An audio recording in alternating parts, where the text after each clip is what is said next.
Class করব যে ক্লিপবোর্ডের ব্যাপারে। ক্লিপবোর্ডটা কী আছে, যে কোনো একটি আমরা আগে লেখা নিয়ে নিয়েছি, তুমি যে কোনো লেখা নিতে পারো, নাহলে ইকুয়াল টু র্যান শেপে ফার্স্ট ব্র্যাকেট সেকেন্ড ব্র্যাকেট লিখে এন্টার করলেও হয়ে যাবে। তো এবারে এখানে আমরা পেস্ট, এখানে কাট, কপি, ফরম্যাট পেন্টার এর কাজটা ক্লিপবোর্ডের কাজটা আজকে দিই। তবে এখানে একটা টপিক দেওয়া আছে, যে কোনো লেখা আছে। আমি এখানে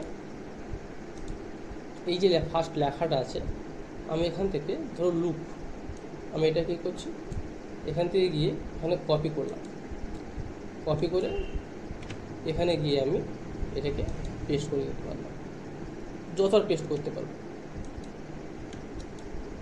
এটা copy paste.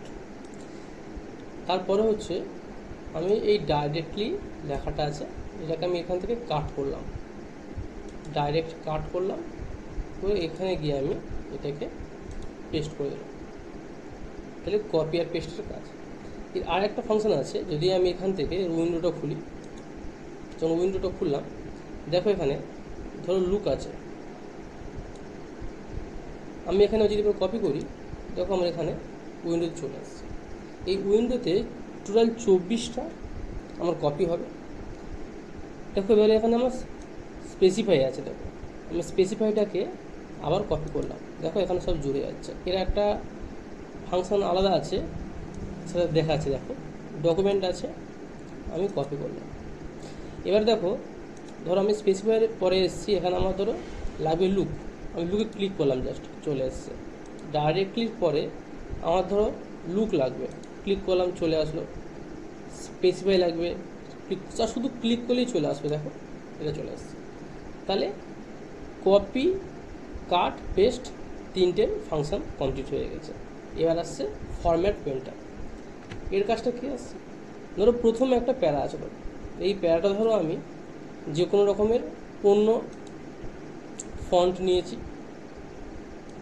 Define font, colour অন্যরকম একটা ফন্ট নিই, তো এই ফন্টটা নিয়েছে, এই ফন্টটা নিয়েছি, নিয়ে কালার চেঞ্জ করেছি, লাল চেঞ্জ করেছি, ইটালিক করেছি। এবারে দেখো আমি চাইছি যে এইটা মানে এই লাইনটা, তো নিচে যে কোনো লাইন আমি এই রকম লিখব, তাহলে আমাকে এর জন্য আবার ডবল খাটতে হবে, আবার আমাকে ফন্ট চেঞ্জ করতে হবে, আমাকে কালার চেঞ্জ করতে হবে, ইটালিক করতে হবে, হ্যানা ত্যানা করতে হবে। কিছু না করে শুধু সেটা যেটা আছে এটা সিলেক্ট করে ফরম্যাট পেন্টার আমি সিলেক্ট করলাম, করে যে অংশটা আমি ওই রকম রূপ দিতে চাই সেই অংশটা সিলেক্ট করে দিলাম, দেখো হয়ে যাবে।